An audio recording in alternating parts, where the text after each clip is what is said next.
Ay mga ka-style, baka meron ng nagha-hack ng or nagta-track ng location ninyo gamit ang Gmail ninyo. Para safe tayo, kailangan nyo malaman.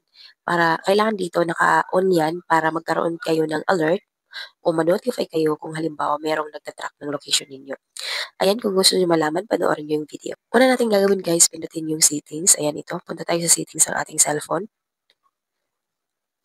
Tap lang natin yan. Tapos dito sa baba, scroll up lang tayo. Dito sa baba, makikita kayong Google. Tap lang natin yan guys. Tapos dito, nandito siya sa recommendation. Ang pindutin natin, all services. Tapos scroll up lang tayo. Dito sa baba, makikita natin yung unknown tracker alerts. Ito, tap natin yan.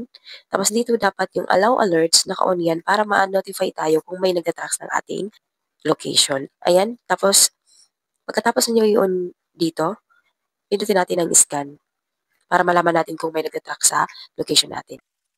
Ayan, antayin lang po natin. Ayan, dito po ninyo makikita kung merong notification o may nag-track ng ating mga location. Pero dito sa akin walang na-detect. So, safe pa rin tayo. Kaya, mas maganda na alam nyo to para from time to time, ma-notify kayo kung may nag-track ng location nyo at safe tayo. Kung gusto mo yung mga ganitong content, please share, like, and follow. Thank you. God bless.